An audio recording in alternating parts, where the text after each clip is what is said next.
Welcome everyone to another Destiny 2 build, and today I'm finally bringing you the long-awaited finish to the lore accurate build series that I have currently been doing. And today I'm going to be covering the last person I have to cover inside of the Vanguard Fire team, Ikora. If you have not seen the Cade or Zavala videos that I've made, feel free to go check those out. But if you haven't, basically this is a series where I try to create a lore accurate version of a build that represents that character the most. So the abilities, the weapons, the armor, literally everything I'm using has been something that that character has used before in lore or cutscene or whatever, or something that I feel like represents them the most. And honestly, today's was kind of the hardest, and that is because Ikora actually provided me with the most freedom. As I'll explain later on in the video, but she actually was kind of hard to find things that she has used in lore, and that is just because she is such on a higher tier as a guardian than honestly everyone else. And you'll see what I mean by that later on. In terms of her build though, out of the three, the Cade and Zavala and now this Ikora build, I think hers is by far the best. Hers surprisingly absolutely fries in-game content. You can easily use this build inside of anything like -40 light and above, which honestly I was surprised. It's not like the other two builds, my Cade and Zavala one, are terrible. It's just I didn't expect Ikora to be as good as she is. Now the gameplay you're currently watching right now is me inside of a -40 light mythic campaign mission. And now I know some of you may be wondering, why am I not showing PvP gameplay, considering Ikora absolutely ran Crucible. She was a menace inside of PvP. Unlike her, I am not a PvPer. I am not a menace inside of the Crucible, so I feel like I would just be letting her down if I showed you my gameplay. So before we get into things, I just want to give a little shout out to you guys. That is because I received a bunch of love and support on the Zavala build, and I got a lot of comments asking for the Ikora version. So thank you so much for that. I really appreciate the love. But now let's go ahead and get into it. All right, so first things first, on the Ikora build, we're actually going to do things a little bit out of order, and we're going to go over the weapons first. And that is because the weapons actually kind of help determine the rest of the build.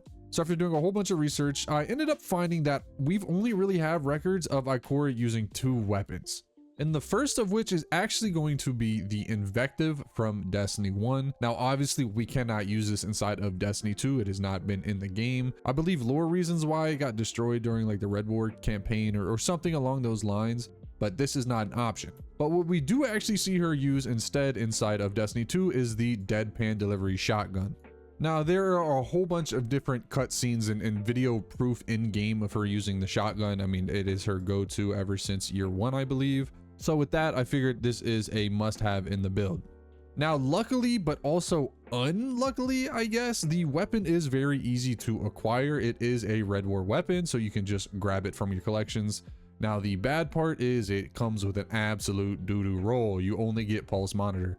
And even as an added bonus, it uses the old Masterwork system, which kind of has a nostalgic feel towards it. Now, it did get re-released in the Season of the Witch. If I can find it, I went too far. Yeah, right here. It did come out again in Season of the Witch with random rolls, obviously. I personally don't have any because I don't know why anyone would have kept a Deadpan Delivery from then. But if you do, feel free to use this version instead. But for now, I'm going to rock with the base Pulse Monitor, Unmasterwork, because you will never catch me spending my enhancement cores on a terrible weapon like this. Now from there is where kind of things really get interesting and kind of threw my build for a loop. For the Zavala and the Cade one, it was kind of obvious what weapons they use because they actually have used a lot of different weapons in lore. But what I ended up finding out with Ikora is the reason she only has 2 weapons that we've seen her use is because that she actually prefers to just use the light, her abilities and supers instead of weapons. And that is the reason why, I mean, obviously it's a meme at this point that she spams her supers, and that is because she quite literally can, and that is what she prefers to do. We can literally see this inside of one of the Season of the Splicer, I believe, cutscenes where she drops into the fight with a Nova Bomb, lands in an aura-filled way, and then pops Nova Warp maybe 15 seconds later. And this obviously applies to her abilities and actually just light in general. She just much prefers being a super / ability spam person over using her weapons. And it's because she just has an insane amount of control in her light abilities. So with that in mind, we're just going to run the Deadpan obviously for weapons. That's the only thing we know for sure she's used. But we're actually going to try to have a build that uses our abilities and supers as our primary. Now, the first step in that process is actually the exotic armor we're going to be using. She obviously doesn't have an exotic piece that she is known for, so we are free to use whatever we want. And that is why we're going to be using the Controverse Hold. This is, in my personal opinion, probably one of the best warlock ability spam items in the game, and it pairs extremely well with Void, which is what we're going to be on. I'll explain a bit more of that in the future, but just know that that is an important aspect to it. Controverse Holds comes with the exotic armor perk called Chaotic Exchanger, where you resist incoming damage while charging your Void Grenade while using Chaos Accelerants, and charge Void Grenades, return grenade energy on hit, and also apply Weaken.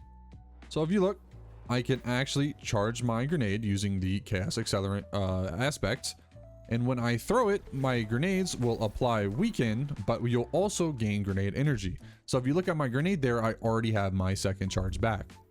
So what this allows you to do, like I mentioned before, something Ikora would do, is just spam your light abilities as your primary weapon. You do not need to shoot a weapon at all in order to clear out waves of enemies.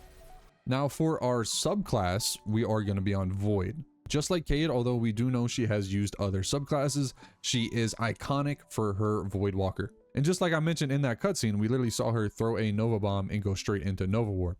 Just to give a little quick note, the other subclass we know for a fact she has used is actually Stormcaller. We know this because of the iconic Witch Queen cutscene where she throws a Nova Bomb and then goes straight into a Chaos Reach on that door while somehow flying. Don't know how she can fly. This has been one of Destiny's greatest mysteries. It's hilarious to me. But here comes the Chaos Reach. So there is one evidence of her using Arc subclass. And the other big piece of concrete proof of her being a mastered Stormcaller Arc subclass is in the lore protecting the city. This basically just summed up is her and Eris tag teaming a whole bunch of Ahimkaras by using Arc energy. So I figured that was just cool little fun facts if you did care. But back to Voidwalker. So first things first, we're going to start with aspects. You're going to want Chaos Accelerant. This is what's going to make our Controverse Holds as good as they are. Chaos Accelerant is just going to make it where whenever we hold our grenade button, we actually end up charging our grenade, and based on whatever grenade we have selected, it gains an additional benefit. We're then going to pair that with the aspect Feed the Void. Feed the Void just makes it where whenever you defeat a target with a Void ability, it will activate Devour, but it will also increase the benefits of Devour, making it where we heal more and gain more grenade energy for every Devour proc. Now for the grenade, we're pairing with Chaos Accelerant and Controverse Holds. She obviously can use any of these. She has complete control over her Voidwalker subclass, but me personally, I am going with Scatter Grenade. In my opinion, with Chaos Accelerant, they now track, but I genuinely think that they just do the most damage and can guarantee you a kill on every use, which is very important for proccing Feed the Void. Other great options, Axion Bolt is very good, as well as Vortex Grenade. One thing to note though, that I do believe your grenade recharge rate does vary based on what you pick here. So just keep a heads up. I believe Vortex Grenade does take a bit longer, so you won't have as much uptime on your grenade.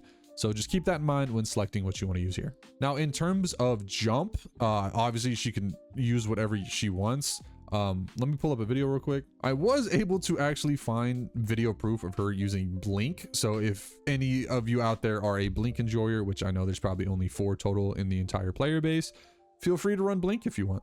And then the Rift is honestly up to you. I just went with Healing Rift, just so in case you can't proc Devour at any time, you can panic place a Rift and you'll get some health. Empowering Rift is a great option though, if you do prefer that, because it does apply that benefit of increased ability energy regeneration.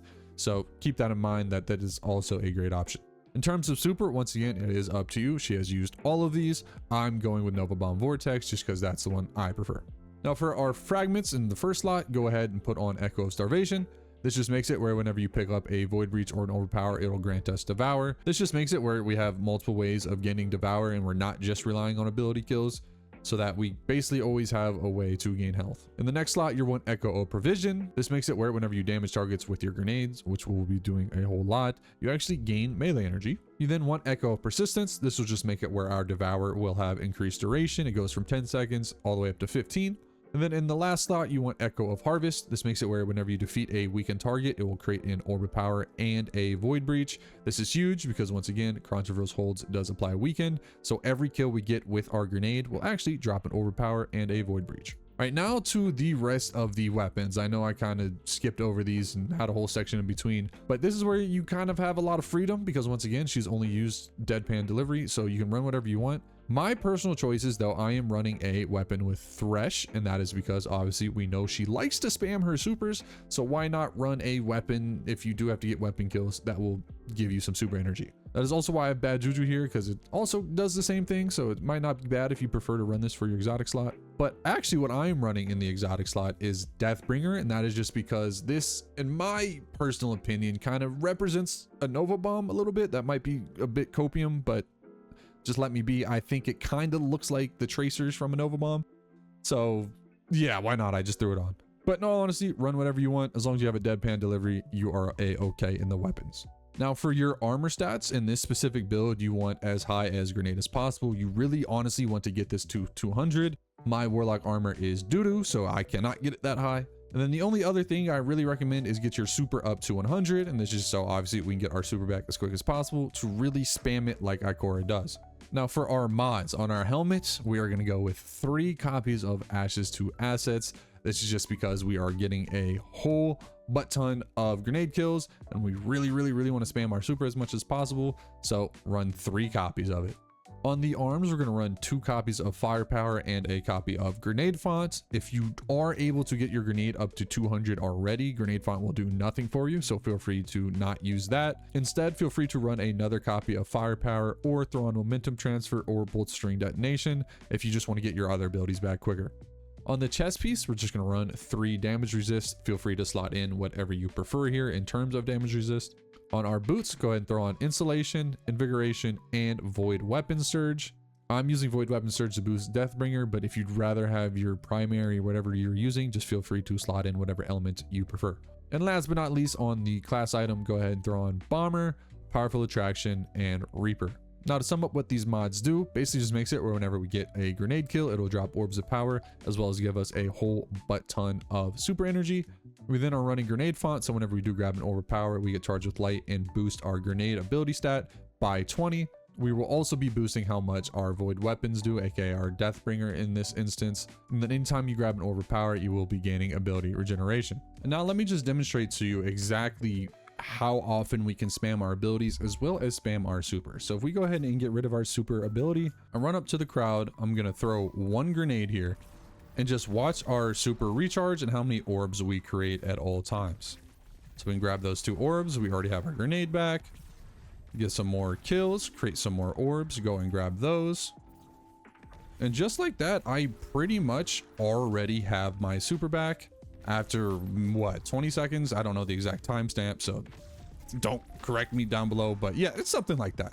But yeah, so that right there was the entire Ikora Rey lore accurate build. If you have any changes or anything that you think would fit her more personally, or maybe there's a weapon I forgot or something, please feel free to drop those down below. You guys have been such a big help on the Cade and Zavala videos. Please feel free to do the same for this Ikora one. I am a human, I make mistakes sometimes, and honestly there is so much lore and information in Destiny. We've had this game for over 10 years that I'm sure there is something that I missed. But for now, let's go have some fun and go take this into some live gameplay for you.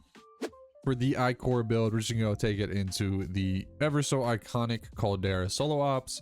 We're gonna go ahead and be on Grandmaster difficulty, which is only -25 power, so it's gonna be a bit easier than the -40 mythic I showed at the beginning of the video, but this should just help you get a gist of what this build can do.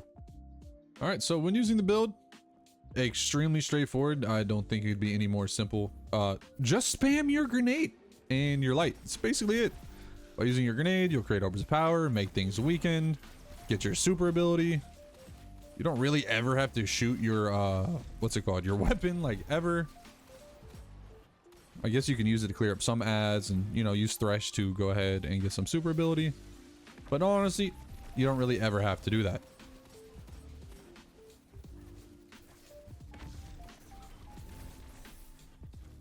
There we go. I mean, off rip you can see I pretty much already have my super. Okay. I'm actually curious as to what one scatter grenade will do to an overload at -25. Oh, okay, deletes them. Good to know. All right, same thing over here. Actually, let me use that. I always forget. You get it back so quick. You just need to remember to spam it. I have such a bad habit of forgetting to use my super. And that is not very Ikora-like. Alright, let's Kobe the Scattergram. Actually, he came closer. It's not as much of Kobe, but still. That absolutely demolishes him. Yo, scatter grenades are actually insanely good at this light. Granted, minus 25 isn't the most, you know, difficult of activities. A lot of things are going to be good, but nonetheless, it still shreds. Stun you. Oh, okay. Well, he got unstun. Oh, it doesn't matter. All right, take that handheld shotgun.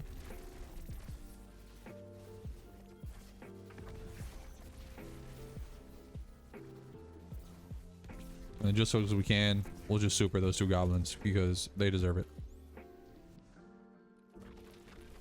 Uh-oh. No! No! Well, okay. Alright, let's just go ahead and open this up with a fat old stinker of an overbomb. Actually, let's apply weaken first. Let's be smart and actually be somewhat good at the game. Okay, wow, that happened quick. Immune? What? So that thing just... What? Alright, you know, let's actually shoot the Deathbringer, aka Nova Bomb as a weapon. I'm coping, at least kind of looks like it. Because I've not shot it once this entire last sector, and I'm completely missing the Deathbringer shots, but to be fair, that's just the weapon. Kind of does that a lot. Alright, Deathbringer. Actually, ooh, we're just about to get our Nova Bomb. Oh, where'd he go? I'm gonna wait for my Nova Bomb to charge up so I can kill him in the most Ikora way possible. Can I hit it? There we go. Beautiful. Okay. That was extremely easy and very fun. I enjoyed that. Shout out Ikora, man. I kind of like not using a weapon. All right, so that right there was the entire Ikora Red Lore Accurate build. We have now officially finished off the entire iconic Vanguard Fire team. If you made it this far and you haven't seen the Cade or Zavala one, please feel free to go check those out. As always, I do have a link to the build in the description. That'll just let you see everything all on website form, and you can just copy it over to your character. But yeah, as always, feel free to comment any changes you would like down below, but that's going to do it for me. If you made it this far, I love your face, and all you fine ladies and gentlemen, have a great rest of your day.